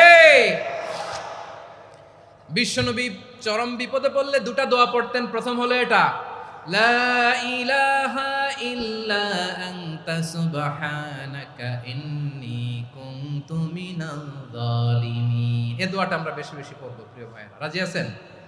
সবাই আওয়াজ করে পড়ুন ইনশাআল্লাহ। আমার প্রিয় ভাইয়েরা, বিপদে পড়লে বিশ্বনবী আরো একটা দোয়া পড়তেন, লা ইলাহা ইল্লাল্লাহুল আযীমুল হালিম, লা ইলাহা ইল্লাল্লাহু রাব্বুল আরশিল আযীম, লা ইলাহা ইল্লাল্লাহু রাব্বুস সামাওয়াতি ওয়াল আরদি ওয়া রাব্বুল আরশিল কারীম। এই যে বললাম, রেকর্ড হয়ে গেছে, এখন তো আর ইনস্ট্যান্ট মুখস্থ না হলো, পরে মুখস্থ করে নেবেন। আল্লাহ ছাড়া কোনো উপাস্য নাই, তিনি সুমহান, মহা সহিষ্ণু। আল্লাহ ছাড়া কোনো উপাস্য নাই, তিনি সুমহান, আরশের অধিপতি। আল্লাহ ছাড়া কোনো উপাস্য নাই, তিনি আকাশের মালিক, জমিনের মালিক, তিনি সুবিশাল আরশের অধিপতি। সুবহানাল্লাহ পড়েন। এই দোয়াটা কেউ যদি পড়ে যদি এর ওসিলা করে দোয়া করে, তাকে বিপদ থেকে মুক্তি দেয় কে? মনে থাকবে আপনাদের? তাহলে বিপদের প্রথম ধাক্কায় কি যেন পড়তে হয়? ইন্না লিল্লাহ। তারপরে কি বলে আল্লাহর কাছে নিজেকে সঁপে দিতে হয়? দেয়ালে পিঠ থেকে গেলে লা ইলাহা ইল্লা আনতা সুবহানাকা ইন্নী কুনতু মিনাজ জালিমিন। দুই নাম্বার হচ্ছে লা ইলাহা ইল্লাল্লাহুল আযীমুল হালিম, লা ইলাহা ইল্লাল্লাহু রাব্বুল আরশিল আযীম, লা ইলাহা ইল্লাল্লাহু রাব্বুস সামাওয়াতি ওয়াল আরদি ওয়া রাব্বুল আরশিল কারীম। মনে থাকবে? ইনশাআল্লাহ বলেন সবাই, আওয়াজ করে সবাই ইনশাআল্লাহ। অনেক সময় এমন হয়, হঠাৎ বিপদের সম্মুখীন হই আমরা, রেডি হয়ে বের হয়েছে অফিসে, হঠাৎ অ্যাক্সিডেন্টে পড়ে যাই, হঠাৎ পেটের ব্যথায় অজ্ঞান, এরকম হয় না? আপনাদের হয় না? বিষ্ণু ইসলাম বলেন, আকস্মিক দুর্ঘটনার বিপদ থেকে যদি কেউ বাঁচতে চায়, সকাল সন্ধ্যা যেন প্রত্যেকে এই দোয়াটা পড়ে। সকালে যদি 3 বার পড়ে, সন্ধ্যা পর্যন্ত হঠাৎ বিপদ থেকে সে রক্ষা পাবে। To be protected from sudden calamity, sudden disaster, sudden calamity. হঠাৎ বিপদ, হঠাৎ ভয়ঙ্কর কোন আকস্মিক বিপদ থেকে আল্লাহ বাঁচায় দিবে। সকালে পড়লে সন্ধ্যা পর্যন্ত প্রোটেক্টেড, সন্ধ্যাবেলায় যদি 3 বার পরে সকাল পর্যন্ত প্রোটেক্টেড। সুবহানাল্লাহ পড়ে। দোয়াটা কি? দোয়াটা হচ্ছে বিসমিল্লাহিল্লাযী লা ইয়াদুররু মা ইসমিহি শাইউন ফিল আরদি ওয়ালা ফিস সামাই ওয়া হুয়াস সামিউল আলিম। ছোট না? অনেক ছোট, মুখস্থ করবেন। বিসমিল্লাহিল্লাযী লা ইয়াদুররু মা ইসমিহি শাইউন ফিল আরদি ওয়ালা ফিস সামা। ওই আল্লাহর নাম নিচ্ছি, যে আল্লাহর নামের বরকতে আকাশ জমিনের কোনো কিছু কারো কোনো ক্ষতি সাধন করতে পারে না। তিনি সর্বশ্রোতা, সর্বজ্ঞ। সুবহানাল্লাহ পড়েন। পড়বেন এই দোয়াটা, বিসমিল্লাহিল্লাযী লা ইয়াদুররু মা ইসমিহি শাইউন ফিল আরদি ওয়ালা ফিস সামাই ওয়া হুয়াস সামিউল আলিম। ফজরের পরে 3 বার, মাগরিবের পরে 3 বার যদি কেউ পড়ে, প্রোটেক্টেড, যে কোনো হঠাৎ বিপদ থেকে প্রোটেক্টেড। প্রোটেক্ট করেন কে? ওই আল্লাহর নাম নিচ্ছি, যে আল্লাহর নামের ওসিলায় আকাশ জমিনের কোনো কিছু কোনো ক্ষতি করতে পারে না। সুবহানাল্লাহ পড়েন। আচ্ছা, এবার আমাদের জীবনে দুশ্চিন্তা আছে না নাই বলেন? Tension, hyper tension, anxiety, depression, চিন্তা, টেনশন নাই, এরকম কে কে আছে দেখি? হাত তোলেন। ওই যে হাত তুলছে এক আল্লাহর ওলি, ওই যে। টেনশন নাই তোমার? মাশাআল্লাহ। ও না বুঝে তুলছে, জোকের চোটে, জোশের ঠেলায় ধাক্কায় তুলে ফেলছে। সবার জীবনে টেনশন আছে না নাই? এই দুশ্চিন্তা, পেরেশানি, মারাত্মক পেরেশানি থেকে মুক্তি পাওয়ার জন্য বিষ্ণু ইসলাম 2টো দোয়া পড়তেন। কয়টা? অনেকগুলো পড়তেন। স্পেশাল 2টো দোয়া আজকে আপনাদের শিখায়া যাব, শুনবেন না? কষ্ট হচ্ছে? সংক্ষিপ্ত মুনাজাত দিয়ে দেই। ওরে আল্লাহ, আমি তো 9:30 ক্রস করে ফেলছি মাসুদ ভাই, খেয়াল করে নেই। আরো কয়েক মিনিট? ঠিক আছে, ঠিক আছে। পেরেশানিতে পড়লে, টেনশনে পড়লে এই দোয়াটা, প্রিয় ভাইরা, বিষ্ণু ইসলাম যখন খুব বিপদে পড়তেন, দুশ্চিন্তা ওনাকে ঘিরে ধরতো, উনি পড়তেন ইয়া হাইয়ু ইয়া কাইয়ুম বিরহমাতিকা আস্তাগীথ। ইয়া হাইয়ু ইয়া কাইয়ুম বিরহমাতিকা আস্তাগীথ, ইয়া হাইয়ু ইয়া কাইয়ুম, হে শাশ্বত অবিনশ্বর, হে চিরঞ্জীব, বিরহমাতিকা আস্তাগীথ, তোমার রহমতের উসিলায় তোমার কাছে ফরিয়াদ করি। এটা পড়তেন। আবার আরেক বর্ণনায় এসেছে ইয়া হাইয়ু ইয়া কাইয়ুম বিরহমাতিকা আস্তাগীথ আসলিহ লি শা'নি কুল্লাহু ওয়ালা তাকিলনি ইলা নাফসি তরফাতা আইন। আসলিহ লি শা'নি কুল্লাহ, আল্লাহ আমার সবকিছু আপনি সেটেল করে দেন। আমাদের সব ঝামেলা সেটেল করে দিতে পারে কে? আমরা তো সেটেলমেন্টের জন্য এসপি সাহেবের কাছে যাই, ডিসি সাহেবের কাছে যাই, অমুক ভাইয়ের কাছে যাই, তমুক ভাইয়ের কাছে যাই। এই দোয়া পড়লে আরশের উপর থেকে আপনার ম্যাটার সেটেল করে দিবে কে? তাহলে পড়বেন ইয়া হাইয়ু, এ চিরঞ্জীব। হাইয়ু মানে চিরঞ্জীব, যিনি চিরকাল বেঁচে থাকবেন, মরবেন না। আল্লাহ মরবেন? তার কোনো লয় আছে? ক্ষয় আছে? সূরা রহমানে আল্লাহ বললেন কুল্লু মান আলাইহা ফানি ওয়া ইয়াবকা ওয়াজহু রাব্বিকা যুল জালালি ওয়াল ইকরাম ফাবিআইয়ি আলাই রাব্বিকুমা তুকাযিবান। জমিনে যা আছে সব ভ্যানিশ হয়ে যাবে, নিশ্চিহ্ন হয়ে যাবে, শেষ হয়ে যাবে, সব বিলুপ্ত হয়ে যাবে, একজন ছাড়া। জোরে বলেন তিনি কে? ইয়া হাইয়ু, আমার সাথে আওয়াজ করে পড়েন ইয়া হাইয়ু ইয়া কাইয়ুম ইয়া হাইয়ু ইয়া কাইয়ুম বিরহমাতিকা আস্তাগীথ আসলিহ লি শা'নি কুল্লা ওয়ালা তাকিলনি ইলা নাফসি তরফাতা আইন। এভাবে দোয়া করলে আপনাকে বিপদ মুক্ত করবে কে? এই দোয়াটা কেন পছন্দ আল্লাহর কাছে? কারণ এখানে আল্লাহর দুইটা সুন্দর নাম আছে, গুণবাচক নাম, আল হাই, আল কাইয়ুম, এই দুটো নাম আছে এখানে। আবার এই দুইটা আয়াতুল কুরসির অংশ। আয়াতুল কুরসির শুরু তো এটা আসরা নাই? হ্যাঁ, আসরা নাই। 3 নাম্বার কারণ এটা ইসমে আজম। কোন দোয়াটা ইসমে আজম? যে দোয়া ওসিলায় দোয়া করলে আল্লাহ দোয়া ফেরায় না। অনেকগুলো মত আছে, সবচেয়ে ভ্যালিড মত হচ্ছে এটা, ইয়া হাইয়ু ইয়া কাইয়ুম, এর ওসিলা দিয়ে দোয়া করলে দোয়া কবুল করে কে? 2 নম্বরে বিশ্বনবী মারাত্মক বিপদে পড়লে আরেকটা দোয়া পড়তেন, আল্লাহুম্মা ইন্নী আবদুক। আগে দোয়াটা পড়ি, শুনেন। আল্লাহুম্মা ইন্নী আবদুক ওয়া ইবনু আবদিক ওয়া ইবনু আমাতিক নাসিয়াতি বিয়াদিক মাদিন ফিয়া হুকমুক আদলুন ফিয়া কাদাউক আসআলুকা বিকুল্লি ইসমিন হুয়া লাক সাম্মাইতা বিহি নাফসাক আও আনসালতাহু ফি কিতাবিক আও আল্লামতাহু আহাদাম মিন খালকিক আও ইস্তা'সারতা বিহি ফি ইলমিল গায়বি ইনদাক আন তাজআলাল কুরআনা রাবিআ কলবি ওয়া নূরা সাদরি ওয়া জালাআ হুজনি ওয়া যাহাবা হাম্মি। সুবহানাল্লাহ পড়েন। বিষ্ণুই বলতেন আল্লাহুম্মা ইন্নী আবদুক, ও আল্লাহ আমি আপনার গোলাম, ওয়া ইবনু আবদিক, গোলামের ঘরের গোলাম, ওয়া ইবনু আমাতিক, বাদির ঘরের গোলাম। মানে আল্লাহ আমি আপনার গোলাম। আমার বাবা আব্দুল্লাহ ছিল আপনার গোলাম, আমার মা আমিনা ছিল আপনার বাদী। মানে আমরা গোলাম বংশের, সব গোলাম। নিজের এর চেয়ে আর ছোট করে আল্লাহর কাছে উপস্থাপন করা যায় আমার ভাইরা? কথা কি বুঝতেছেন? নিজেকে এর চাইতে ছোট, নগণ্য আর তুচ্ছ করে আল্লাহর সাথে প্রেজেন্ট করা যায়? বিশ্বনবী বললেন, ও আল্লাহ আমি আপনার গোলাম, গোলামের ঘরের গোলাম, দাসীর ঘরের গোলাম, নাসিয়াতি বিয়াদিক, আমার মাথার চুলের ছুটি আপনার হাতের মুঠোয়। আপনি ডানে টান দিলে আমি ডানে যেতে বাধ্য, আপনি বাঁয়ে টান দিলে বাঁয়ে যেতে বাধ্য।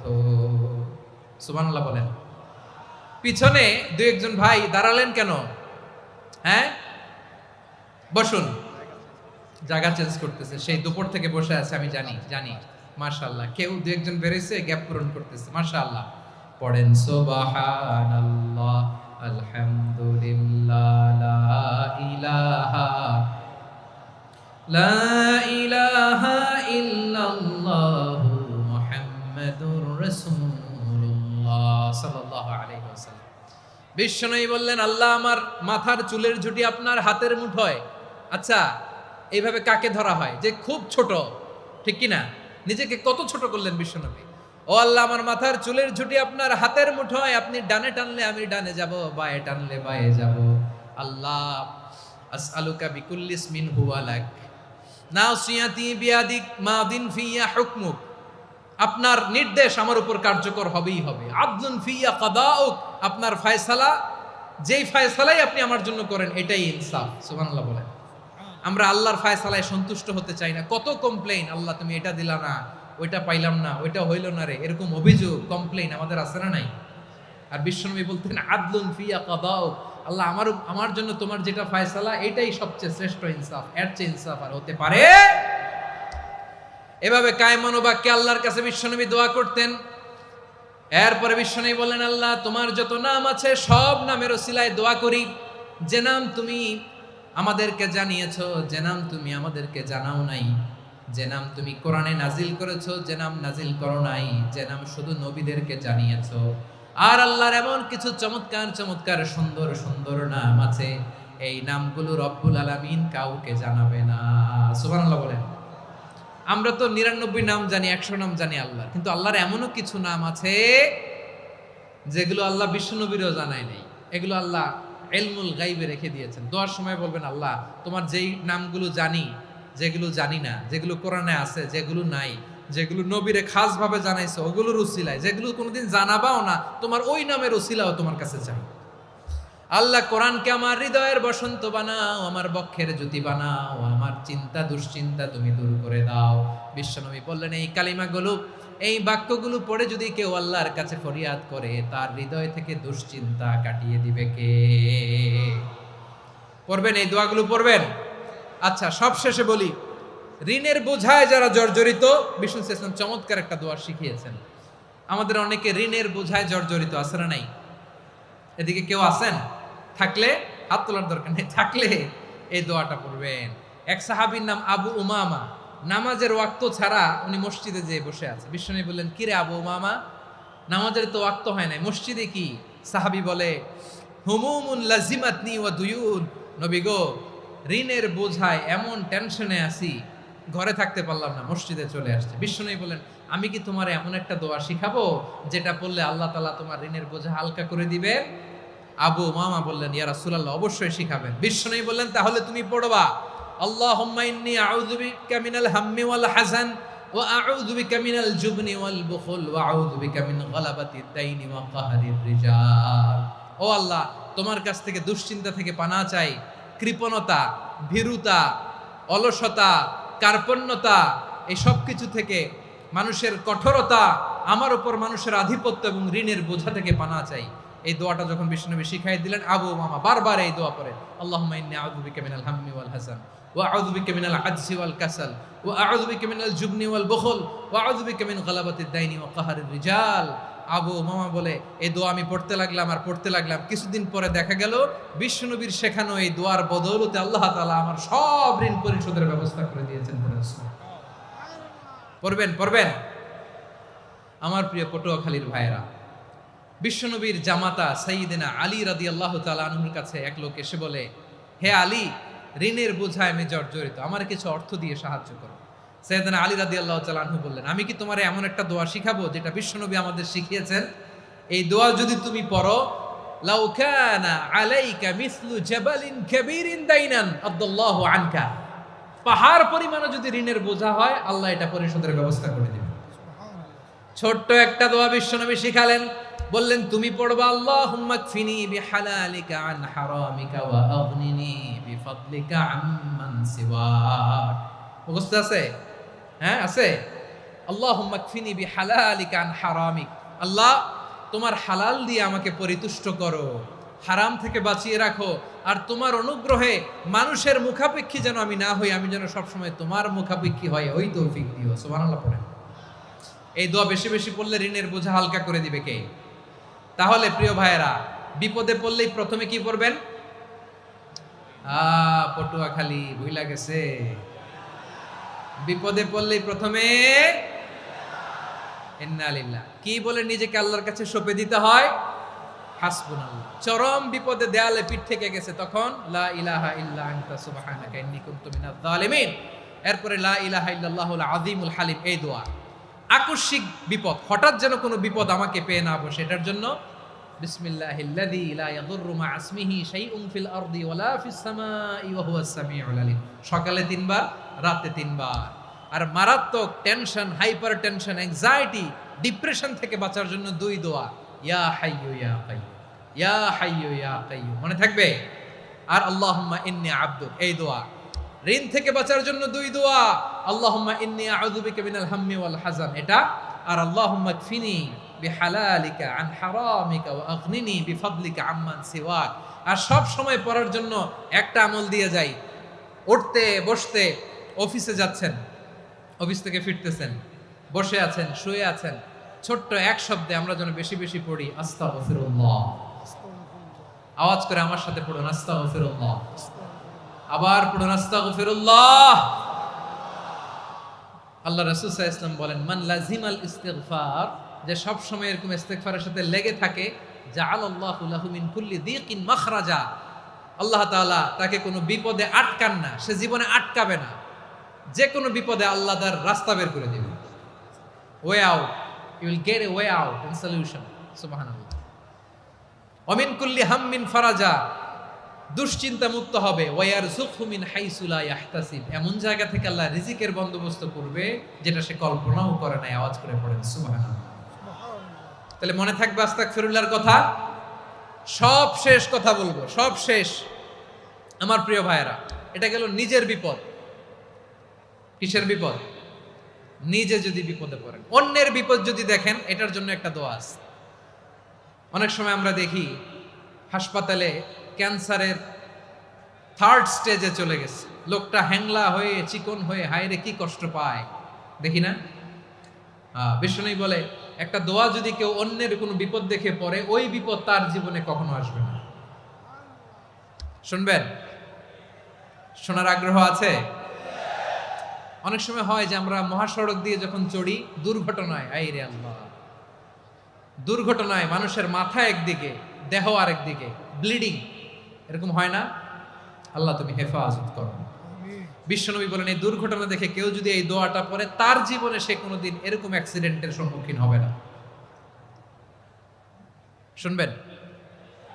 বিশ্বনবী বলেন, অন্যের বিপদ দেখে কেউ যদি পড়ে, আলহামদুলিল্লাহিল্লাযী আফানি মিম্মা বতালাকা বিহি ওয়া ফাদ্দালানি আলা কাসীরিম মিম্মান খালাকা তাফদীলা, মানে প্রশংসা সে আল্লাহর, যে আল্লাহ তাআলা তোমাকে যেই জিনিস দিয়ে পরীক্ষা করেছে, আমাকে ওইটা থেকে বাঁচিয়ে দিয়েছে। তোমাকে আল্লাহ যেই বিপদে ফেলেছে, আমাকে ওই বিপদ থেকে তিনি মুক্ত রেখেছে, আর তার অনেক সৃষ্টির উপর আমাকে তিনি প্রাধান্য দিয়েছে। সুবহানাল্লাহ পড়েন। যে কোনো বিপদ, কারো ক্যান্সার দেখে যদি এই দোয়াটা আপনি বিশ্বাসের সাথে পড়েন, জীবনে কোনোদিন ক্যান্সার রোগে আক্রান্ত হবেন না।